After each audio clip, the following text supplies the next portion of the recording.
Bakit hindi pumunta sa paradal ng tricycle, paradal ng jeep? Bakit sa barangay pumunta? Kasi tinawagan mo, ungas ka talaga. Huwag mo akong ganun-ganun lang sa tenga, uupakan kita. Maniwala ka sa akin. At nung makatakas ka, pumunta ka sa barangay. Anong unang-unang lalabas sa bibig mo pagdating mo sa barangay? Siyempre po, magre-reklamo po. Exactly. At yun ang ginawa niya. Na kinukontra mo ngayon, stupido. Ano na? Huwag niyo iboto to. Hindi ka naman nanalo. May plano kang tumakbo ulit. Meron po. Okay, bakit talo ko na? Manang LB, marami po nakikinig ngayon. Nasa inyo po ang mikropono para sabihin ang inyong sinapit. Apo. Nung una po, nung start ko po, nung nagtrabaho ako doon, 2017, August 7 yun. Nung una po, pagpasok ko doon, kabait-bait po sa akin. Nung huli na po, nung nagkunting mali lang po, nung 2020, sinasaktan na po ako. Kunting mali lang po, sinasaktan na po ako doon. Ang ginagawa po sa akin, itong tainga ko, suntok ng suntok po sa akin. Tapos po, yung pag konting mali po, yun, tuloy na tuloy po yung nananakit sa akin. Tinatagyakan, hinahampas. Tapos po, inuuntog sa freezer. Ano po? Sa freezer po, nakahigang freezer.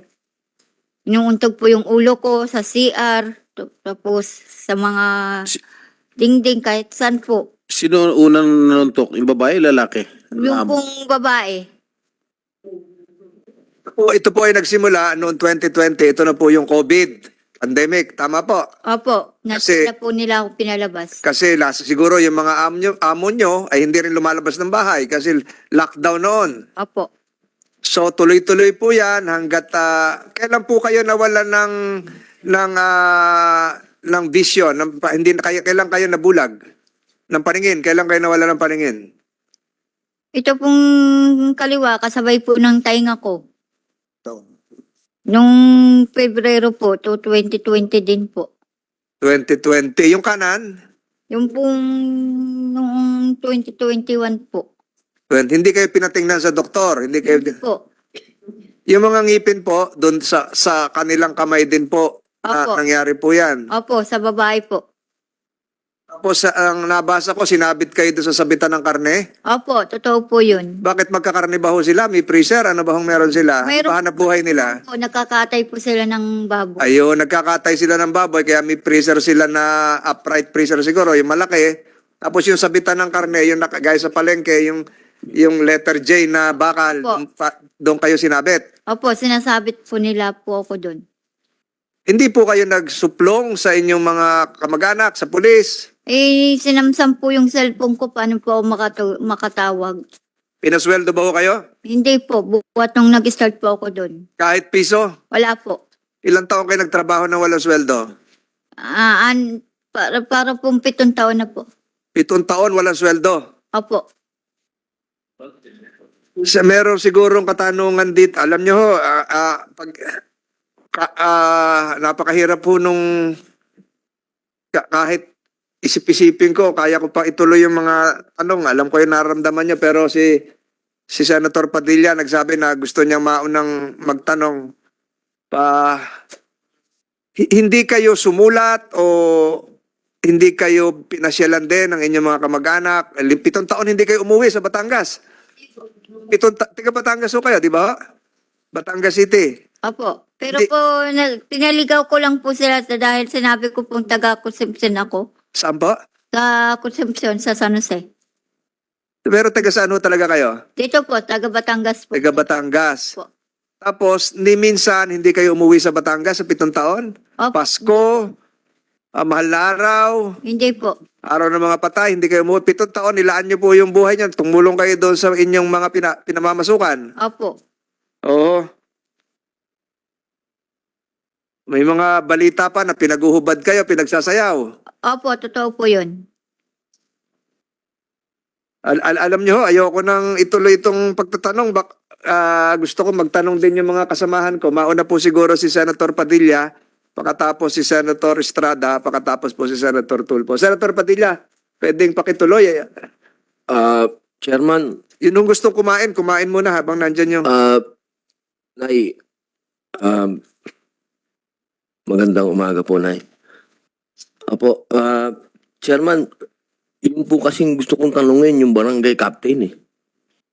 Pwede po bang tumalon na doon? Apo, nakapanumpa na naman si Kapitan. Kapitan, ready ho kayo sumagot? Lapit-lapit po tayo sa mikropono at pakipindot po yan hanggang tumilaw yung pula. Salamat po. Sabi, Chairman, sabi kanina ni Kapitan, hindi daw humingi ng tulong sa kanya pero nagpunta sa... Ano kaya ang ibig sabihin ni Chairman doon? Chairman, ano ibig sabihin mo doon? Magandang umaga po ulit. Si Nanay LB po, yan po ay nadatngan ko po sa Barangay Hill po kasi po kami po nung panahon na yun, nag-iikot po at panahon ng COVID. Nadatngan ko po siya na magutim at talaga pong nakakaawa pong tingnan. So ang una ko pong ano po doon sa tanod kong babae, sabi ko linisan po at palitan ng damit dahil hindi ko po kilala siya. Yun po ang aming pagkakaano po kay Nanay LB. Tapos po, Nakita nyo na meron po siyang mga sugat, mga ganon. wala naman po ako nakita. Basta po siya madungis po. Yun po, ang akala ko po ay naligaw na taong grasa. So yung pong utos ko sa tanod po ay linisan po si Nanay LB. Tapos hindi pa po siya, sinasabi ko pa pong ganon, dumating na po yung amo niya na si Mr. Ruiz. Dumating yung amo niya o tinawagan mo yung amo niya? Hindi po sir, hindi po. Dito sa salaysay ni Aling LV, I'm sorry, Senator Padilla. Dito sa salaysay ni Aling LV, tinawagan mo yung amo niya na si Jerry Ruiz. Hindi ko po At sinumbong mo na nandun si Aling LV sa barangay hall. Hindi ko po sinumbong yun sa senator. Wala pong pagsusumbong. Marami po doon pong mga tao na kasama ko po na kami po yung naka-duty sa bahay. Paano malaman ng amo na nandun yung kasambay? Ano po yun, nag-iikot po kami. Tamang pagdating po namin sa barangay hall po, naandun po si Nanay LB. Senator Padilla. Senator Padilla, siguro ang tanong ni Senator Padilla, ano yung naging hakbangin mo bilang kapitan? Tinala mo ba sa ospital? Pina-check up mo ba sa municipal health officer? Kasi COVID noon, alert lahat ng mga doktor natin, mga nurses. Diba? Yung sila yung mga frontliner. May paningin na ba ho siya noon o bulag na? Ano hong tulong Hindi ko na natin? rin Kasi po sa batas po ni Senator Estrada, yung kasambahay law, nakaregister lahat yung mga kasambahay sa barangay hall. Wala po Mr. Chair, pwede natin tanungin si Ma'am LB. Ma'am LB, Sasagutin mo pa yan, ha? Ma'am Sorry, LB, Senator Tulfo. sabi niyo po na pumunta kayo sa barangay at nagsumbong, tama? Opo, totoo po yun. Sino pong sinumbungan niyo? Mga kasama niya po doon. Tapos nandun po siya doon sa loob ng City Hall. Nasa loob. Siya. Sinabi niyo po na sinasaktan kayo, kaya kayo nandun sa barangay. Opo, sabi ko po, ipakicheck po yung gamit ko dahil aalis na po ako doon. Nakatakas nga po ako doon. Nga po ako pumunta sa kanya. Okay. So nakatakas kayo, sinabi niyo sa kanya nakatakas ka, daladal mo yung gamit mo at sinabi niyo rin sa kanya na sinasaktan ka ng amo mo, tama?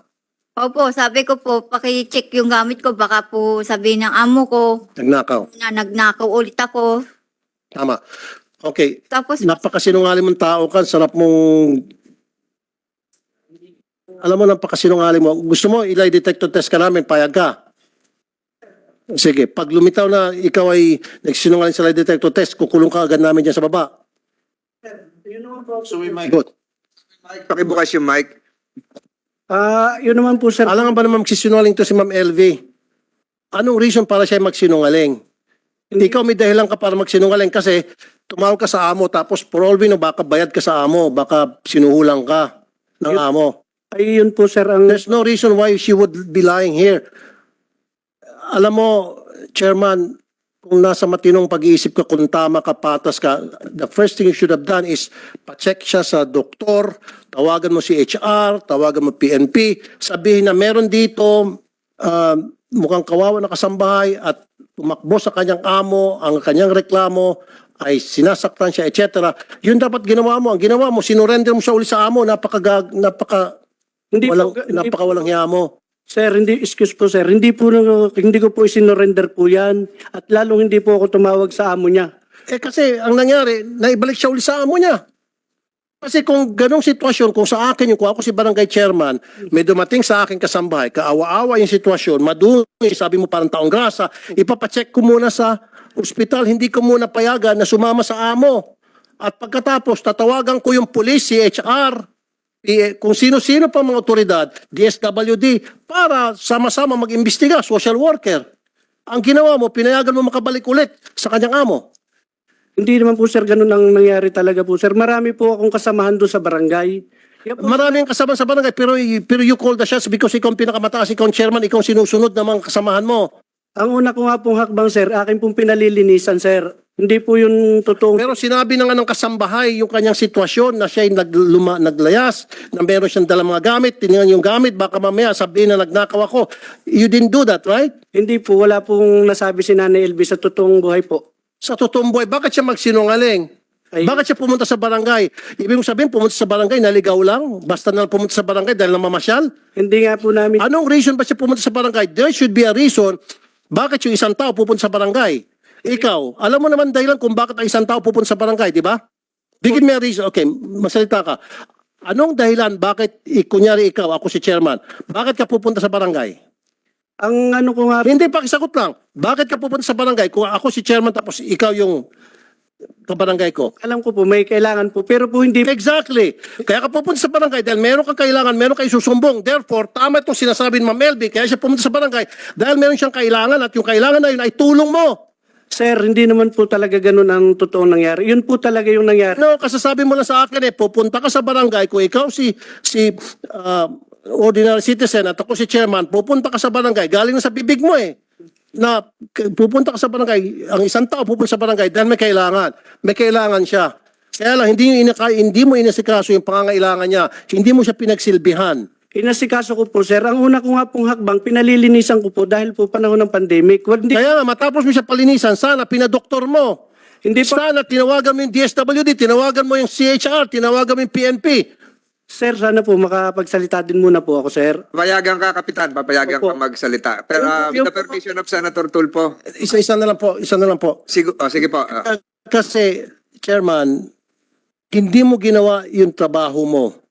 Sa magkanong kadahilanan na hindi mo ginawa yung trabaho mo ng tama. Kasi kung ginawa mo yung trabaho mo ng tama, hindi na sana lumala pa yung sitwasyon ni Ma'am LV. Kaya sa lumala dahil sa naging pabaya ka sa iyong tungkulin. Kung ako dito ngayon sa committee, sampahan ka dapat ng kaso. Sir, Dereliction of duty. ayun po naman, sir, ay nasikaso po namin. Hindi pa nga po siya nakakapagsalita. Dumating na po yung kanyang amo. At sinabi po niya na sinusundan niya at nakaalis po sa kanilang tindahan. Yung Di mas sinanay- lalo nung dumating yung kanyang amo, mas lalo ka dapat magtaka. Saan sinabi mo sandali lang, hindi mo ba sila pinag-uusap? Wala naman pong naging reaksyon si Nanay LV. Sumama po naman siya ng kusa sa amo niya eh. Imposible naman yan. Kaya nga siya lumayas, tapos sasama ng kusa. Wala pa nga po, Senator, na ano siya, reklamo po sa amin. Mr. Chair, ipaano natin to, lie detector test, and then kapag lumitaw na sa lie detector test nagsinungaling to, ikulong natin sa baba. So kukulong kita. Napakasinungaling mong tao ka. Kapitan, kilala mo ba yung amo ni LB? Ano po yun? May tindahan po sila. Yun lang po ang aming pagkakilala. Pero ni number po nila, wala po kami. Hindi, kilala mo. Kilalo po. Kilalang tao yan doon. Yang kilala po siya na may tindahan. Kilala may tindahan. Nung pumunta si Manang LB ron, bulag na siya ang dalawang mata. Hindi ko rin po ma-sure, Senate Chairman, dahil po, pag ano nga po, ang una ko pong utos sa aking mga tanong, dahil may bowser room naman po kami, kumpleto po kami, pinalilinisan ko po siya. Yun po ang una ko pong naging ano po sa Nanay LB. Manang LB, nung kayo po ay pumunta kay Kapitan, dalawang mata niyo po ay bulag na o nakakakita pa kayo ng kalahati? Isang mata ko po, yung kanan. Ang Tapos po, kanan po ay nakakita pa. opo. So nakaharap niyo po si Kapitan. Opo, narinig ko po yung sabi niya po sa amo kong lalaki. O Sir Jerry, na parang nandito yung sambahay mo, nandito. Tinawagan o magkaharap. Hindi, para pong tinawagan, kausap. Wala po. Kinausap sa telepono Opo, yung Jerry, yung amo mo. opo. Oho. So hindi totoo yung sinasabi ni Kapitan na kasunod mo na yung amo mo. Hindi po. So Kapitan, Sandali, Mr. Chair. Aling LV, ituro mo nga rito kung sino yung kapitan na kausap nyo. Hindi po makikita po. Hindi niyo makikita? Kilala ko po yung boses. Nabobosesan ninyo. Opo. Pwede mong ilarawan ang physical condition, malaki ba, maliit? Yung naririnig ko yung tanong ng iyong abogado, sa natatandaan mo, yung yan ang itsura ng kapitan na nakita mo no, kahit Yung- isang mata ka, Mataba po siya ng kaunti at yung matangkad-tangkad. kad. Tumayo ka nga kung matangkad ka. Tabangan. Yung ano ka. Ano ba height mo, LP? Mababa ka, kaya ang tingin mo siguro matangkad yung kaharap mo o Opo. nakaupo ka. 5 po ang height ko. Maliit lang po ako. Wala na talagang vision. Yeah. Totally. The doctor can attest. So hindi mo, ilang taon mo na, kailan nangyari yung pagpunta mo sa Barangay Hall? Noong pong nakatakas po ako ng 2021. 2021? 2020 o 2021? 2021. 21 nakatakas ka. COVID pa noon, lockdown pa noon. Opo. Tumakas ka kasi ayaw mo na dun sa amo mo. Opo. Bakit ka sa Kapitan Dumiretso? Yung pong sabi ng yung nasa lubungan ko po, yung kasi yung nagtitinda po ng lumi doon, si Kagawad po yon. Hindi ko lang po kilala ang lalaki, Kagawad po doon. Pumunta ka sa Barangay Hall para anong gawin? Magreklamo? Opo, Isumbong? sabi po nung Kagawad doon, o LB, pumunta ka muna sa barangay, i-report mo yan dahil nakatakas ka at pa-check mo yung gamit mo. Tapos, nung nakaharap mo si Kapitan at narinig mo nag-usap sila, pinauwi ka ni Kapitan o sinundo ka nung amo mo? Sinundo po ako ng amo ko lalaki. Sumama ka. Opo. Sabi, ihatid daw po ako sa sakaya ng papuntang Mindoro. Uuwi ka na sana, pinapauwi ka. Hindi ka hinatid. Hindi po, dinala po ako sa tindahan ulit. Kinulong ka. Opo, yun. Buhat nung pong galing ako sa barangay, hindi na po ako pinapalabas. Doon na lang po daw ako Hindi sa... mo na nakausap si Kapitan. Hindi na po. Ito ngayon, nabobosesan mo naman. Opo, Siya yung Kapitan. opo. Ano mo sasabi mo kay Kapitan? Nagkausap ba kayo ni Kapitan noon? Busy po siya sa kausap. Hindi niya po ako inintindi. Hindi ka inintindi. Opo, busy po sa kausap sa cellphone. Sino nag-check nung gamit mo na sinabing checkan? Wala po. Ayun. Sabi niya, ipalilinis ka raw kasi maamos ka noon. Pinalinis. Basta lang po, pinaupo lang po ako doon sa may parang school ng kinder. Hindi ka binigyan ng face towel, pampunas, t-shirt, Hindi po. hindi ka pinaghilamos, Po. langganang maliit, wala. Wala po, wala po. Kapitan, wala daw paglilinis. Mr. Chair, paano nga po siya malilinisan po? Kaupo lang naman po niya na sinasabihan ko pa lang po yung aming barangay tanod na babae. Dumating na nga po si Mr. Ruiz. Tinawagan mo raw. Hindi po, wala po akong pangyayari tumawag po na Paano nalaman ni Mr. Ruiz na nandun si Aling Elvis sa Barangay Hall? Sinusundan na daw po yung pala ng kanyang amo at nakatakas nga daw po. Paano nga malalaman ni Ruiz, yung pamilya Ruiz, na nasa Barangay Hall, pwede naman siya ibang pinuntahan? Sinusundan na daw po yan ng amo niya. Diba Kaya, kasi ilang minuto, nung pagdating ni Ma'am LB at saka pagdating ng amo, ilang minuto ang pagitan? siguro po wala pa pong 3 minuto, sir. Oh, so, ibig sabihin, hindi sinusundan, may tumawag. Ay, At saka isa pa, of all places sa barangay, bakit sa Barangay Hall pa siya pupunta?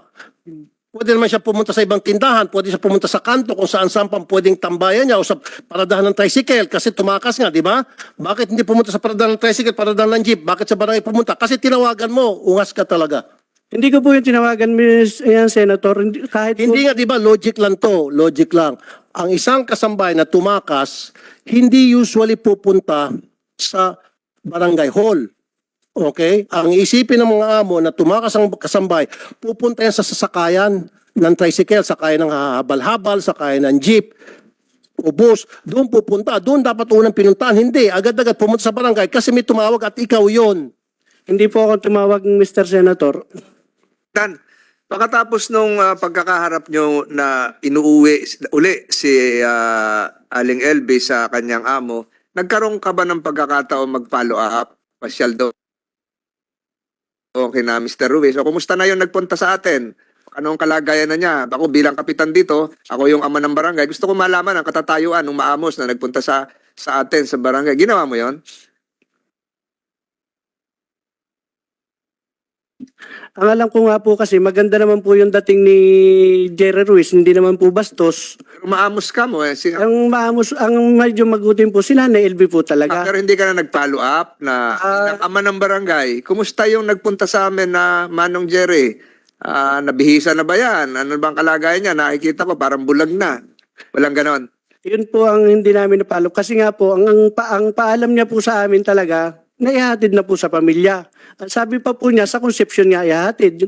Yung sinasabi po ni Nanay LB. Ihahatid ni Jerry sa pamilya. Opo, at So hindi ka nag-follow up. Jerry, naihatid mo na ba? yun po ang hindi na po. Yun po Di talaga- barangay patrol tayo, di ba?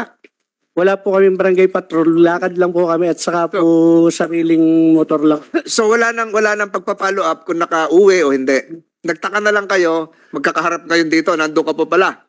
Yun po ang katotohanan, Mr. Chair. Talaga pong ang alam namin na kauwi niya. Kaya po, wala naman pong dumadating sa barangay na para magreklamo po na may bugbugang nangyayari po doon sa kanilang tahanan. Yun na nga, magre-reklamo Mr. siguro. Chairman. Baka rehistrado pa, nagrehistro pa to, magboboto pa sa eleksyon ng barangay ito. Mr. Na ngayong September, Oktobre, Senator Tulfo. Okay. Ulitin ko ulit. Ibang question naman to. Palagi ikaw, kunyari ikaw sa sitwasyon niya, madalas kang binubugbog ng iyong amo. And then nagkaroon ka ng pagkakataon na para makatakas. Pagdating mo sa barangay, anong unang-una mong sasabihin? Kung ikaw, si Ma'am LV. Hindi, wag na. Sagutin mo na sa akin. Ulitin ko. Madalas ka nang binubugbog, sinasaktan, lahat na ginagawa sa inuuntog ulo mo, tinutusok mata mo, etc. etc. And then, nagkaroon ka ng pagkakataon na makatakas. At nung makatakas ka, pumunta ka sa barangay. Anong unang-unang lalabas sa bibig mo pagdating mo sa barangay? Siyempre po, magre-reklamo po. Exactly. At yun ang ginawa niya. Na kinukontra mo ngayon, stupido. Hindi pa po nakakapagsalita po si Nanay LB. Nakaupo lang po yan nung dumating po ako. Ang una ko po... Hindi, ikaw na mismo nagsabi. Ang una mong gagawin, kung ikaw sa sitwasyon ni Ma'am LB, ay magreklamo galing na sa bibig mo eh. And that's exactly what she did. Pero hindi mo pinakinggan dahil tinawagan mong amo, tumutugma lahat na sinasabi ni Ma'am LB. Napakasinungaling. Ang sarap i-contempt ito, Hindi po, Mr. Chair. hindi ko po tinawagan, Mr. Kasi Senator. it defies logic. Lahat na sinasabi niya, it defies logic. Ikaw na mismo nagsabi na ang unang gagawin ng isang tao na natagdad na ng pang-abuso at nagkaroon ng pagkakataon, yun na yung, kumbaga, nandun na siya, protektado na siya ng barangay, sa akala niya, okay na siya, kaya magsusumbong siya. Yun ang sinabi mo, di ba? Magreklamo. O sabi mo, umupo lang siya doon at wala siyang sinabi? And she had 3 minutes? Sabi mo, kung totoo sabi mo, 3 minutes dumating amo, o sabihin natin, siguro papalusot mo, nandun yung amo, natakot lang siguro siya. Pero she had 3 minutes na nandun nakaupo lang, wala siyang sinabi, imposible. Nandun siya, tama yung sinasabi niya, nagsusumbong siya kung ano nang pinagsasabi niya, hindi niyo pinakinggan. And I'll tell you, isa sa mga nasibak, dapat ikaw masibak ka rin eh. Di ba may pulis yung pinagsumbungan? Itong si Master Sergeant Maria Eliza Palabay, na-dismiss kasi sinampan ng kaso ni Ma'am LB. Kasi kinampihan nitong pulis yung amo. Parang ikaw din. Ikaw ang susunod na pasisibak namin. Nandito rin si police officer Palaba. Di ba? Nasibak ka? Na-transfer, sir, ng lugar, sir. Kaya Your Honor. O, ganun na. Na-transfer ka. Nasibak ka. Yes, kasi- Your Honor. Kasi nireklamo ka at nakita, may probable cause, yung reklamo ni Ma'am LB kaya ka na-transfer. Tama? O, ganun ka rin. Kaya lang ikaw hindi ko dapat ma-transfer, dapat ikaw ay makulong o masibak sa serbisyo. In your case, inireklamo ka dahil kinampihan mo yung amo at binantaan mo pa si Ma'am LV. Ito yung sabi sa reklamo, binantaan mo na wag nang i-report yung mga employer o hindi ay siya'y makukulong at mamapatayin. Your Honor, personally po, hindi ko po nakakausap si LB po, Your Honor. Anyway, mamaya ka na. Ito yung chairman talaga kasi kung hindi ka naging pabaya sa tungkulin mo, hindi na sana dadagdagan yung kalbaryo at impyerno na niranas nito. Naging pabaya ka talaga, Mr. Chair. Mr. Barangay Chairman. Totoo yan. Galing na mismo sa'yo, corner ka na eh. Magreklamo ka, yun ang una mong gagawin pagdating mo sa barangay. Yun ang ginawa niya. Mr. Senator, hindi nga po siya po nagre-reklamo pa. Hindi pa po siya umimik po, Mr. Chair. Yan po ay talagang nakaupo. Ang una ko pong hakbang, sabi ko po sa mga palinisan po. Kasi nga po, madungis po. Hindi ko naman po kilala si Ate LB. Hindi ko po kilalang katulong yan ng Chairman. mga Ruiz. Senator Tulfo, Senator Padilla. Tapos babalik ulit tayo doon sa sunod yung kamag-anak ni LB, tapos papunta tayo sa DOH and PNP. Apo, Senator Padilla. salamat po, Chairman. Sundan ko lang po yung tanong ni Senator Raffy. Kasi dapat automatic yung Chairman pagka may dalawang partido doon sa harap mo. Kakausapin mo pareho, di ba? Di ba? Bakit naman ang pinakinggan mo lang yung amo lang, hindi mo kinausap yung isa? Di ba automatic yun, pakikinggan mo yung dalawang partido? Kasi nga po, Mr. Senator, wala naman, maganda naman po yung dating ni Mr. Ruiz. Wala naman pong panganong pinwersa si Nanay LB na Tumakas na nga. Tumakas na nga eh. Hindi nga po namin alam, sir, na may ganun nangyayari kay Nanay LB. Di ba sinabi ka mo nung amo na tumakas? Tumakas nga daw po kasi ang sabi niya, kaiba na yung ginagawa niya sa tindahan. Wala na daw pong... Kaya nga, pinakinggan mo yung amo pero hindi mo pinakinggan si nanay. Ay hindi na nga po nagsalita. Sumama na rin po siya kay Mr. Ruiz eh. Dapat tinatanong mo, di ba? Di ba tinanong mo dapat? Di ba automatic yon pagka sa barangay, tatanungin mo yung dalawang partido? Di ba? Di ba ano po yan? Yan ang SOP? Ay yun po lang, sir, talaga ang naging pangyayari po sa Hindi, barangay. parang sinasabi mong hindi mo ginawa yung trabaho mo. Eh, ginawa ko po, sir, dahil Hindi mo kinausap. Di ba ang trabaho ng chairman, pakinggan mo yung dalawang partido? ay wala nga po sinasabi si Nanay LB. Hindi mo nga tinanong. Tinanong mo ba? Tinatanong po namin, hindi po siya Tinatanong mo si nanay. hindi po naimik. Nay, tinanong ka ba ni Tinanong chairman? po kayo, nung nandun kayo. Po, hindi po. Ano lang, Basta lang po, sabi ko, ako pong nagsalita, sabi ko, Chairman, pa-check po yung gamit ko. Baka po, sabi nila, nagnakaw po ako doon. Nagsalita ka po, Nay. Opo. Chairman, nagsalita. Madami po kami doon, Senator, kaya po alam po ng lahat na hindi po naimik po si Nanay LB.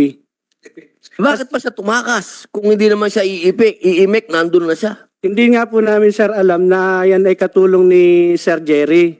Ang pagkakikita ko po sa kanya, akala ko po yung naligaw na taong grasa. Kasi nga po si Nanay LB, talagang medyo madumi yung kanyang katawan po. Hindi, alam mo na nga na hindi na nga siya taong grasa dahil dumating na nga yung amo di ba? Dumating na nga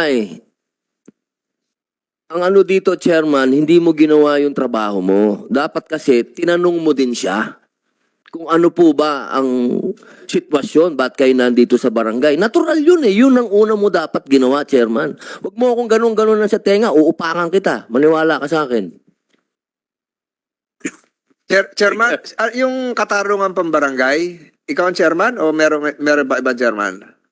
Ako po. Ayun. Saka So, po yung mga... lahat naman yan, meron logbook di ba? Nire-register nyo, kung may magre-reklamo. Meron ba ho tayong record sa inyong barangay na pumunta si Manang LB nung ganitong panahon, ganitong oras, at ano yung inyong naging aksyon? Meron? Wala po. Dahil Wala. po nga, madali lang po si Nanay Hindi, LB. kahit pumasyal doon, kinuha nung kanyang amo, dapat nakalagbook yun Diba? Katungkulan yun ng barangay captain na ilagbook kung ano yung naging aksyon. Pwede rin ilagay doon, walang naging aksyon dahil sinundo na nung amo. Diba? Wala tayong record. Sa pagkatanda ko po, wala po. Ayun, pero katungkulan mo dapat gumawa ng record. Barangay secretary, tiningnan ni barangay health worker, may barangay social welfare officer, di ba? Yung marami kayo kamo doon, di ba? So wala tayong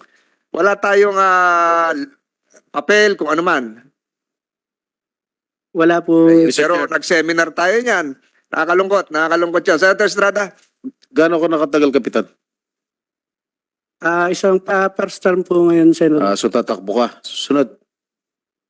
May plano pa po. Ha? Ano na? Tatakbo. Huwag niyo iboto to. Hindi ka naman nanalo. May plano kang tumakbo ulit. Meron po. Okay. Bakit talo ko na?